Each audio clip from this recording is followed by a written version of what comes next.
Salom hammaga, yangi mavzuga xush kelibsiz. Ushbu mavzuda biz sizlar bilan involyutsion va qarilik yoshidagi ruhiy buzilishlar haqida gaplashamiz. Involyutsion qarilik yoshidagi ruhiy buzilishlar. Keksalik davri psixiatriyasi bu inson umrining oltin davriga yuzaga keladigan murakkab patopsixologik jarayonlar yig'indisidir. Va biz bugun nafaqat kasalliklarni, balki qarishning normal fiziologik kechishi va patologiya o'rtasidagi chegara qayerda ekanligini ham aniq bilib ketishimiz kerak. Involyutsion buzilishlar ko'pincha kognitiv funksiyalarning pasayishi va emotsional sohaning o'zgarishi bilan namoyon bo'ladi. Bu esa bemorning hayot sifatiga bevosita ta'sir ko'rsatadi. Ekspert sifatida shuni aytish kerakki, keksalar bilan ishlashda har bir simptom ortida yashiringan somatik va ruhiy omillarni ajratib olish kerak bo'ladi. Ushbu modul davomida biz aynan shu holat va shu mantiqni ilmiy asoslangan holatda egallashga harakat qilamiz. Qarilik yoshidagi psixiatriya nima bilan farq qiladi? Geriatrik psixiatriya o'zining ko'p qirraliligi bilan umumiy psixiatriyadan keskin farq qiladi. Eng avvalo bu yoshda biz ko'p kasalliklarni, ya'ni multimorbidlik holatiga duch kelamiz. Ya'ni ruhiy alomatlar nevrologik va somatik kasalliklar bilan birgalikda champarchas birga bog'langan holatda keladi. Ikkinchi muhim jihat polifarmatsiya. Ya'ni keksa bemorlar qabul qilayotgan ko'plab dorilarning o'zaro ta'siri klinik manzarani o'zgartirib, diagnostikani murakkablashtirib yuborishi mumkin. Sezgi a'zolarining, masalan, xususan eshitish va ko'rishning pasayishi shifokor va bemor o'rtasidagi muloqotga to'siq bo'lib, ba'zan noto'g'ri kognitiv xulosa chiqarilishiga sabab bo'ladi. Shuningdek, biz har doim bemorning funksional yo'qotishlarini va uning kundalik hayoti, moliyaviy mustaqilligi va shaxsiy xavfsizligini alohida mezonlar asosida baholashimiz shart. Davolash rejasini tuzishda bundan tashqari parvarish tizimi, ya'ni oila, ijtimoiy xizmatlar va huquqiy himoya masalalarini ham albatta inobatga olishimiz kerak. Klinik amaliyotda beriladigan eng ko'p savol, yuzaga keladigan savol bu normal holatmi yoki qarilikdagi biror bir kasallikmi? Normal qarish jarayonida biz o'rganish tezligining pasayishini va yangi ma'lumotlar bilan ishlashda qiyinchiliklarni kuzatamiz. Biroq bu holat insonning hayotini izdan chiqarmaydi. Eng muhimi, normal qarishda shaxsiyatning o'zagi va kundalik mustaqillik, avtonomiya saqlangan holatda qoladi. Agar biz yangi paydo bo'lgan dezorientatsiya yoki diqqatning keskin pasayishi kabi funksional yo'qotishlarni kuzatadigan bo'lsak, bu tarozining kasallik pallasini bosib ketib qoladi va klinik yo'nalishda tez boshlangan o'zgarishlar, masalan, gallyutsinatsiyalar, vasvasa fikrlar va bemor uchun xavf tug'diruvchi holatlar doim patologiyadan dalolat beradi. Bu yerda biz uchun asosiy klinik kalit bu simptomlarning rivojlanish vaqt chizig'i va bemorning avvalgi funksional bazaviy holatini solishtirish hisoblanadi. Geriatrik baholash. Bu shunchaki tekshirish emas, balki 5 ta asosiy ustunga tayanadigan tizimli yondashuv hisoblanadi. Birinchi navbatda hozirgi o'zgarishlarning qachon boshlanganligi va qanday tezlikda rivojlanayotganligini aniq belgilab olishimiz kerak. Ikkinchidan, bu kognitiv funksiyalarni, ya'ni diqqatni ushlab turish, orientatsiya, xotira va qaror qabul qilish kabi ijro funksiyalarini chuqur tekshiramiz. Uchinchidan, emotsional holat va psixotik simptomlar bo'lib, bu yerda depressiya, yashirin xavotir, vasvasa, fikrlar va gallyutsinatsiyalarni inkor etmasligimiz lozim. To'rtinchi va eng muhim bosqichlardan biri somatik holat va dori omillari, ya'ni har qanday infeksiya, surunkali og'riq yoki polifarmatsiya ta'sirini baholashimiz kerak bo'ladi. Va nihoyat, bemorning funksionalligi va xavfsizligi, ya'ni kundalik hayot amallari va bundan tashqari yiqilish xavfi va moliyaviy ishlarni boshqarish qobiliyati davolash rejasi uchun asos bo'ladi. Ushbu 5 bosqichli baholash bizga bemorning hayot haqida to'liq tasavvurni hosil qilib beradi. Bu esa albatta anamnez yig'ish jarayonida amalga oshiriladi. Geriatrik psixiatriyada anamnez yig'ishda informant, ya'ni oila a'zosi yoki parvarish qiluvchi shaxsning o'rni juda ham katta. Chunki ko'pincha bemor o'zidagi o'zgarishlarni xolis baholay olmaydi. Biz uchun bemorning avvalgi bazaviy holati, ya'ni kasallikdan oldingi xotira holati, shaxsiyati, xususiyatlari, uyqu tartibi va dori qabul qilishi odatda juda ham muhim mezon hisoblanadi. Shuning uchun shifokor sifatida biz ADL, Activities of daily living, ya'ni yuvinish, kiyinish, ovqatlanish, hojatxonaga borish va yurish kabi holatlarini tekshiramiz va bundan tashqari EADL, ya'ni Instrumental Activities of Daily Living, ya'ni bunga kiruvchi bozorlik xaridlar qilish, ovqatlarni tayyorlash, transportdan foydalanish, telefondan foydalanish kabi murakkab ijtimoiy ko'nikmalarni ham saqlanganligiga e'tibor qaratamiz. Xulosa qilib aytadigan bo'lsak, keksalar psixiatriyasida faqatgina tashxis simptomning o'ziga qarab emas, balki bemorning avvalgi holatiga nisbatan yuz bergan o'zgarishlar miqdori asosida qo'yiladi. Aynan mana shu miqdor, funksional miqdor tahlili bizni ruhiy o'zgarishlarni tubida yotishi mumkin bo'lgan somatik va dori omillarini qidirishga yo'naltiradi. Keksa bemorda ruhiy o'zgarishlar paydo bo'ldimi? Demak, biz birinchi navbatda biologik sabablarni qidirishimiz shart.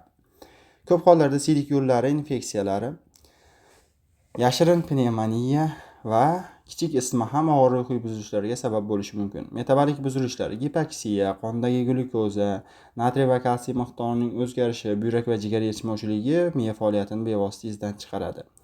Biz dori vositalariga nisbatan ham juda ehtiyotkor bo'lishimiz kerak. Antixolinergiklar, benzodiazepinlar va yoki steroidlar, antiparkinsonizm vositalari, opioidlar bemor psixikasiga salbiy ta'sir ko'rsatishi mumkin. Sezgi a'zolarining pasayishi bundan tashqari bemorni tashqi dunyodan uzib qo'yadi, ya'ni masalan eshitish va ko'rishni pasayishi yoki nutqni ham to'g'ri yo'lga qo'ya olmaslik va bu esa voqelikni noto'g'ri talqin qilish va fikrlarni yetarlicha yetkazib bera olmaslikka va yolg'izlanishga sabab bo'ladi. Surunkali og'ir va uyqu buzilishi esa keksalarda qo'zg'aluvchanlik va hatto deliriyni qo'zg'atuvchi triggerlar hisoblanadi. Deliriy bu keksalar psixiatriyasida eng xavfli va shoshilinch klinik holat. Uning asosiy xususiyatini bilamiz. Boshlanishi o'ta tez, soatlar yoki bir necha kunlar ichida boshlanishi va kun davomida tebranishni kuchayib ketishidir. Ya'ni birinchi kunni qismida yengilroq yoki umuman kuzatilmay, ikkinchi qismga borgan sari og'irlashib boradi. Deliriyning klinik o'zagida diqqatni bir joyga jamlay olmaslik va atrof muhitga nisbatan orientatsiyaning yo'qolishi yotadi. Bemor ko'pincha uyqu va uyg'oqlik ritmi buziladi va simptomlar kechasi kuchayadi. Idrok sohasida esa qo'rqinchli illyuziyalar, rangli ko'rish gallyutsinatsiyalar va kuchli dezorientatsiya kuzatiladi.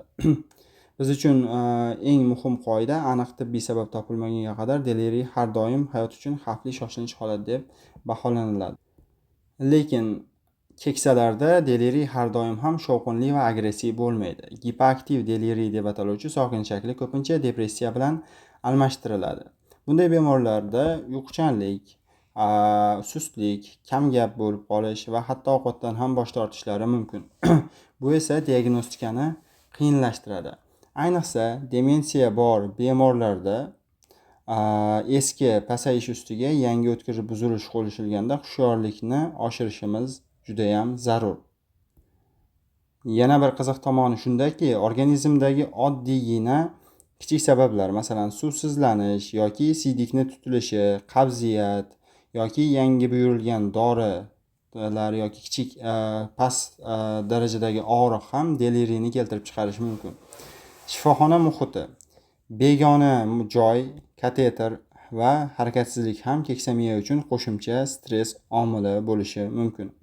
Bizning asosiy taktikamiz bu yerda avvalo sababni aniqlash va tuzatish, bemorni orientatsiya bilan ta'minlash, suyuqlik muvozanati va og'riqni boshqarish orqali xavfsiz muhitni bemorga yaratib berishdir. Endi demensiya haqida gaplashamiz. Demensiya bu yakuniy tashxis emas, balki ortida ko'plab sabablar yashiringan klinik sindromdir va uning asosiy mezoni bo'lib, kognitiv funksiyalarning pasayishi bemorning kundalik mustaqil hayotiga to'sqinlik qila boshlashi bilan kechadi. Bu jarayon xotiradan tashqari nutq, rejalashtirish qobiliyati, praksis, ya'ni harakat ko'nikmalari va ijtimoiy xulq-atvorni ham qamrab oladi. va deliriydan farqli ravishda demensiya oylar, yillar davomida asta-sekin rivojlanadi, lekin bu jarayon ham turiga qarab o'zgarishi mumkin. Amaliyotda biz bemorning moliyaviy ishlari, dorilarni to'g'ri ichishi, o'z uyida adashib qolmasligi kabi funksional xavfsizlik masalalariga e'tibor beramiz. Tashxis qo'yishda nafaqat psixiatrik, balki chuqur nevrologik, somatik va demensiya sababini aniqlashga qaratilgan boshqa tekshiruv usullarini amalga oshirilishi kerak bo'ladi.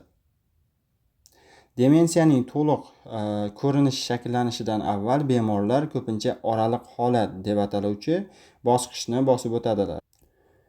Klinik amaliyotda biz yengil kognitiv buzilish holatiga ko'p duch kelamiz va bu shunchaki normal qarish emas. Bu holatda bemor yoki uning yaqinlari xotira yoki boshqa kognitiv sohada aniq pasayish borligidan shikoyat qiladilar. Biroq demensiyadan farqli ravishda bemorning kundalik hayotdagi mustaqilligi asosan saqlangan holatda bo'ladi. Biz uchun bu holatning xavfliligi shundaki, bemor bir qismida jarayon tez orada haqiqiy demensiyaga aylanib ketish ehtimoli juda ham yuqori. Shifokor bu yerda depressiya, sezgi a'zolarining pasayishi, ya'ni masalan eshitish va ko'rishni pasayishi va turli xil dorilarni ta'sirini, uyqusizlikni diagnostika qilib istisno qilishi lozim. Vaqt o'tishi bilan takroriy baholashlar o'tkaziladi va agar bemorda xavf omillari yuzaga kelayotgan bo'lsa, ularni to'g'rilash va oldini olish kerak bo'ladi. Demensiyaga shubha tug'ilganda birinchi navbatda qaytarilishi mumkin bo'lgan va boshqa o'xshash holatlarni diagnostika qilishimiz shart. Depressiya, deliriy va nojo'ya dori ta'siri har doim bizning differensial diagnostikamizni markazida turadi, birinchi qatorda. Laboratoriya tekshiruvlaridan qalqonsimon bez, B12 vitamin, folat, kalsiy, buyrak va jigar funksiyasi, glyukoza holatini tekshirishimiz standart amaliyotga kiradi. Ayrim holatlarda OIV, neyrospidis va boshqa infeksion sabablarni ham kontekstga qarab, ya'ni klinikaga qarab turib tekshirishimiz mumkin va bular ham kognitiv pasayishga olib kelishini hech qachon unutishimiz kerak emas.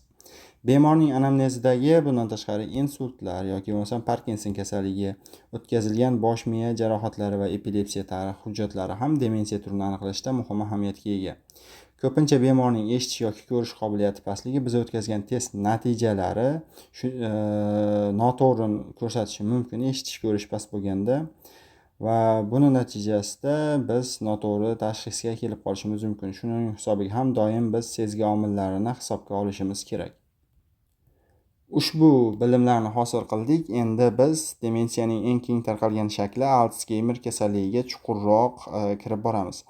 Alsgeymer kasalligi demensiyalar ichida eng keng tarqalgani bo'lib, u o'ziga xos sekin boshlanishi bilan ajralib turadi. Uning ilk belgisi epizodik xotiraning pasayishi hisoblanadi. Ya'ni yaqinda bo'lib o'tgan voqealarni bemor unuta boshlaydi. Bemorda yangi ma'lumotlarni o'rganish va ularni eslab qolish qobiliyati zararlanadi. Bundan tashqari, kasallik rivojlangani sari moliyaviy jarayonlar bilan ishlash, dorilarni tartibga solish va keyingi bosqichlarda esa joylarni eslab qolish va uyga yo'l topish, uydagi vazifalarni qila olmaslik bosqichma-bosqich buzilib boradi. Keyingi bosqichlarda bemorda nutqni buzilishi yoki bo'lmasam fasaviy idrokning pasayishi va xulq-atvorni o'zgarishi ham klinik manzaraga qo'shiladi. Biz tushunishimiz kerak bo'lgan achchiq haqiqat bu yerda hozirgi kunda davolashdan maqsad kasallikni butunlay to'xtatish emas, ya'ni Alsgeymer kasalligida, balki simptomlarni yengillashtirish va bemorni parvarishini sifatliroq qilish va progressiyani sekinlashtirish hisoblanadi. Alsgeymerdan farqli ravishda tomir omillari bilan bog'liq demensiya, ya'ni demensiyaning boshqa turlari o'ziga xos klinik manzaraga ega. Ularni hozir ko'rib chiqamiz. Vaskulyar tomirga bog'liq bo'lgan kognitiv buzilishlar har doim anamnezda insultlar, transient ishemik ataka, ya'ni o'tib ketuvchi ishemik ataka va gipertoniya, diabet yoki yurak-qon tomir xavf omillari bilan bog'liq bo'ladi. Uning kechishi ko'pincha zinapoyasmon, ya'ni bosqichli bo'lib, xotiradan ko'ra ko'proq rejalashtirish va qaror qabul qilish kabi funksiyalar yo'qotiladi. Klinikada biz ko'pincha yurishning buzilishi, bundan tashqari siylikni tuta olmaslik, psixomotor sekinlashishni kuzatamiz. Shuni yodda tutishimiz kerakki, ko'p hollarda Altsgeymer va vaskulyar demensiya elementlari bitta bemorda birga keladigan aralash holat sifatida ham uchraydi. Bizning asosiy davolash yo'nalishimiz bu yerda qon bosimini nazorat qilish vaskulyar kognitiv buzilishda, diabet va lipid profilni tekshirish va uni muvozanatini saqlash hamda takroriy insultlarni profilaktika qilish, masalan, chekish va boshqa zararli odatlarni tashlash. Va navbatdagi tur bu Levi tanachalariga bog'liq bo'lgan va Parkinson bilan bog'liq demensiya. Levi body demensiyaga to'xtaladigan bo'lsak, u o'zining tebranuvchanligi bilan mashhur. Ya'ni bemorning kognitiv holati kun davomida bir necha bor o'zgarishi mumkin. Ushbu bemorlar ko'pincha juda aniq va batafsil vizual, ya'ni ko'rish gallyutsinatsiyalarini boshdan kechiradi va shunga asosiy shikoyat qiladi. Harakat sohasida esa rigidlik va harakatlarni sekinlashishi, bradykineziya va yiqilishlarga moyillik, yurishni qiyinlashishi kuzatiladi. Shuningdek, uyqu vaqtida baqirish, masalan, yoki bo'lmasam harakat buzilishi kabi REM uyqu buzilishini bu uchun asosiy muhim belgilardan hisoblanadi. Biz uchun eng muhim klinik ogohlantirish bu bemorning antipsixotik dorilarga sezgirligini juda yuqori bo'lib, hatto kichik doza ham og'ir neyroleptik asoratlarga olib kelishi mumkin. Shu sababli bunday holatlarda deliriy yoki oddiy ko'rish pasayishidan ehtiyotkorlik bilan farqlab olishimiz kerak. Navbatdagi tur, demensiya turi yoshroq davrlarda boshlanishi mumkin bo'lgan frontotemporal demensiya. Frontotemporal demensiya boshqa turlardan farqli ravishda nisbatan erta yoshda, masalan, 50-60 yoshlarda ham boshlanishi mumkin, ertaroq boshlanadi, ajralib turadi. Bu yerda xotira emas, balki bemorda shaxsiyat va xulq-atvor o'zgarishi birinchi o'ringa chiqadi. Bemorda ijtimoiy tormozlanish yo'qoladi. U kutilmagan impulsiv ishlarni qilishi yoki o'ta ham apatiyaga tushishi mumkin. Nutq sohasida ham o'zgarishlar kuzatilib, so'z topish, gaplarni ravonligi va biror bir shaxs va joylarni nomlash buziladi. Ko'p hollarda bu bemorlarda noto'g'ri ravishda shaxsni buzilishi yoki bo'lmasam kech boshlangan maniya va shunchaki xulq muammosi deb turib tashxis qo'yish kechikadi. Biz uchun asosiy bu yerda klinik kalit bu bemorni butunlay yangi shaxsiyatga aylanib qolganligi, ya'ni yangi shaxsiyatni to'lig'icha yuzaga kelishi va og'ir funksional oqibatlardir. Masalan, bemor nima qilishi mumkin og'ir holatlarda? Umuman kontekstga mos kelmagan holatda qo'zg'aluvchanlik, hamma yig'i kelib turgan paytda o'zi boshqa harakat qilishi va o'zidagi istaklarni bostirish uchun har qanday ishni qilishi mumkin. Ya'ni u yerda bemorda me'yorlar va qoidalar degan tushuncha yo'qolgan bo'ladi. Keksalar psixiatriyasida biz 3D, ya'ni deliriy, demensiya va depressiyani farqini bilishimiz talab qilinadi. Deliriy bu o'tkir boshlanadigan, diqqatni buzilish bilan kechuvchi va tebranuvchan xarakterga ega bo'lgan holat. Demensiya surunkali kognitiv pasayish hisoblanib, asosan bu yerda funksional pasayish kuzatiladi bemor hayotida. Depressiyada esa asosiy belgi kayfiyatni tushishi, angidoniya shakllanishi va psixomotor sekinlashish va umidsizlikning paydo bo'lishidir. Ya'ni kelajakka nisbatan ishonchni pasayib ketishi. Amaliyotda biz tez-tez demensiya fonida deliriy holatiga duch kelamiz. Ya'ni surunkali xotira muammosi bor bemorda to'satdan yangi o'tkir o'zgarishlar paydo bo'ladi. Diagnostikada esa biz doimo vaqt chizig'iga, bemorda diqqat va funksional baza saqlangan va saqlanmaganligiga va albatta unga g'amxo'rlik qiluvchi insonni tavsiyalariga tayanamiz. Endi sizlar bilan juda ham ko'p uchraydigan va o'ziga xos keladigan holat, keksalar depressiyasi haqida gaplashamiz. Ushbu holat ko'pincha o'zini niqoblab keladi. Ya'ni bemor xafaman, kayfiyatim yo'q deyish o'rniga bemorda doimiy umumiy holsizlik, tushunarsiz og'riqlar, uyqu buzilishlari, uyqusizlik yoki bemorda xotirasidagi shikoyatlar yomonligidan shikoyat qilishi mumkin. Bu yerda xavf omillari, masalan, turmush o'rtog'ini yo'qotish, yolg'izlik, turli xil surunkali kasalliklar yoki insultlar yoki Parkinson kasalligi bo'lishi mumkin. Depressiya kognitiv jarayonlarni, ayniqsa diqqat va fikrlash tezligini sezilarli darajada pasaytiradi. Biz shuni unutmasligimiz kerakki, keksa erkaklarda, ayniqsa yolg'iz yashaydigan va surunkali og'rig'i bor bemorlarda suitsid, ya'ni o'z joniga qasd qilish xavfi yuqori bo'ladi. Davolash faqat antidepressantlardan iborat bo'lmaydi, balki psixologik qo'llab-quvvatlash va ijtimoiy faollik va bemorning umumiy holatini doimiy monitoring qilish orqali amalga oshiriladi. Keksalarda suitsid xavfi yoshlarga qaraganda ancha qat'iy va yakuniy bo'lishi bilan ajralib turadi. Yolg'iz yashash, masalan, erkak jinsiga mansub bo'lishlik, bevalik, surunkali og'riqlar va funksiyali yo'qotishlarni mavjudligi eng yuqori xavf omillari hisoblanadi. Agar bemorda o'tmishda suitsidga urinishlar bo'lsa, agar bundan tashqari bemor spirtli ichimlik iste'mol qilsa yoki og'ir depressiya, psixoz va umidsizlik holatida bo'lsa, hushyorligimizni bir necha barobar oshirishimiz kerak. Xavfning real belgilari sifatida dorilarni yig'ib qo'yish yoki bo'lmasam qurol olish yoki bo'lmasam hatto oddiygina o'zini parvarish qilish va ovqatdan bosh tortish holatini ham ko'rishimiz mumkin. Bemordagi endi hech kimga yuk bo'lmayman deyish kabi gaplar yoki bo'lmasam to'satdan vasiyatnoma tuzish va mulklarini tarqatib yuborish bu hayot bilan xayrlashish signallari bo'ladi ko'pincha. Klinik holatda keksalar ko'pincha suitsid rejasini oshkor qilishmaydi. Shuning uchun xavfsizlik rejasi doirasiga oilani jalb qilish, dorilarni dozasini, miqdorini nazoratga olish va shoshilinch yordam tizimini va yaqin kuzatuvni tayyorlab qo'yish kiradi.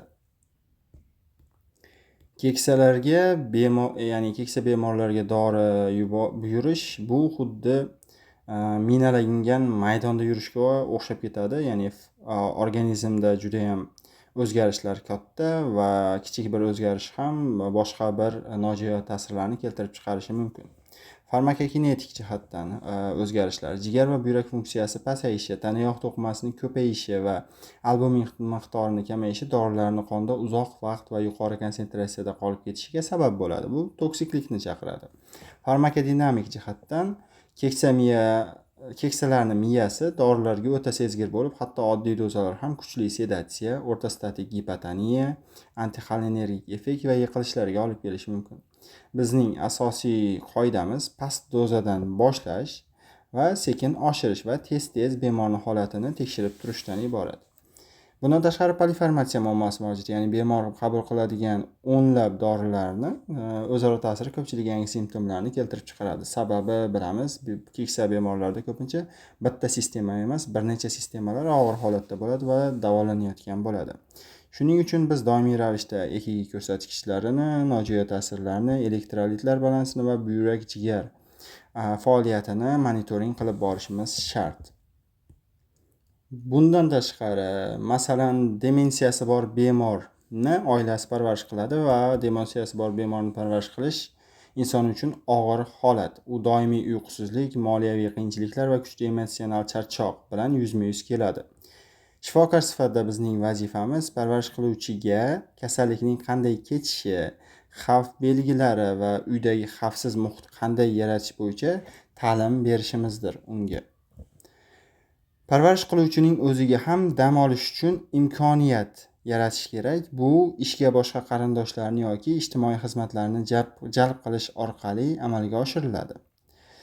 Bundan tashqari, muloqot jarayonida oila a'zolarini ayblashdan qochish va ularga real va bajarilishi mumkin bo'lgan vazifalarni kelib chiqqan holatda yuklashimiz kerak. Parvarish qiluvchi inson qanchalik ruhiy jihatdan barqaror bo'lsa va bemorning xavfsizligi va davolanishning samaradorligiga shunchalik uni e'tibori va qarovchanligi yuqori bo'ladi. Afsuski, parvarish tizimidagi uzilishlar ba'zan keksalar bilan bog'liq og'ir ijtimoiy muammolarga sabab bo'ladi. Shifokor sifatida biz keksalarga nisbatan yashirin zo'ravonlik holatlariga nisbatan juda ham sezgir bo'lishimiz va hamisha tayyor turishimiz kerak. Zo'ravonlik nafaqat jismoniy va emotsional bo'lishi, balki moliyaviy o'zlashtirish va oddiy e'tiborsizlik holati. Masalan, bemorga dorilarni vaqtida bermaslik yoki bo'lmasam ovqat bermaslik shaklida ham bo'lishi mumkin. Bemorning tanasidagi tushunarsiz ko'karishlar, bemorning parvarish qiluvchi yonida qo'rqib turishi, gigiyena holatini o'tayam yomonligi, ya'ni sochlari to'zg'ib ketgan, tirnoqlari o'sib ketgan, tanasidan turli hidlarni kelib qolishi yoki bo'lmasam bemorda kerakli dorilarni tugab qolishi bizni hushyorlashtirishi kerak. Ya'ni qarov yetarli bo'lmayapti, mehribonlik, yordam ko'rsatish yetarli bo'lmayotganligini anglatadi bu belgilar ko'pincha. Ayniqsa keksa insonning pensiyasi yoki bo'lmasam mol mulki yoki bo'lmasam hujjatlaridan uning irodasiga nisbatan qarshi foydalanish holatlari juda ham ko'p moliyaviy jihatdan zo'ravonlikka sabab bo'ladi. Demensiya va jismoniy qaramlik bemorni o'ta himoyasiz qilib qo'yadi.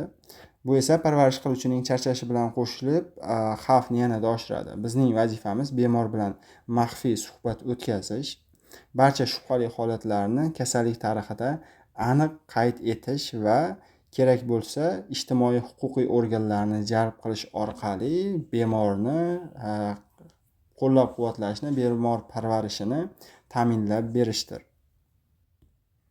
Bu jarayonda bemorning huquqiy va etik qaror qabul qilish qobiliyatini baholash kerak bo'ladi albatta. Keksalar psixiatriyasida qaror qabul qilish qobiliyati eng nozik masalalardan biri. Inson ma'lumotni tushuna olishi kerak va uni yodda saqlay olishi va tanlovlarni, variantlarni solishtirishi va o'zini muqobil variantini, tanlovini aniq bildira olishi kerak va bu 4 ta ustun hisoblanadi. Mana shu narsalar: ma'lumotni tushunish, saqlash, solishtirish va tanlovni amalga oshirish. Bundan tashqari, bu qobiliyat vaqtga xos bo'lib, inson oddiy kundalik qarorni qabul qila olsa-da, murakkab moliyaviy bitimga qodir bo'lmasligi mumkin. Eng muhim qoida demensiya tashxisini borligidir. Bu holatda insonning huquqiy rozilik qobiliyatini avtomatik ravishda bekor qilinmaydi. Bu har safar alohida baholanishi lozim. Ya'ni demensiya bilan kelgan bemorda har safar biror bir qaror qabul qilishdan oldin uning kognitiv funksiyalari baholanadi qayta. Biz bemor hali hushida ekanligida, turli xil og'ir holatlarida uning ishonchli vakilini belgilashimiz va hayotning oxirgi palliativ yordam rejalarini tuzib olishimiz kerak bo'ladi. Shifokor har doim bemorning shaxsiy erkinligi, ya'ni avtonomiyasini va uning xavfsizligi o'rtasidagi muvozanatni, ya'ni ham xavfsizlik, ham avtonomiya, ham manfaatlar orasidagi muvozanatni saqlashi shart.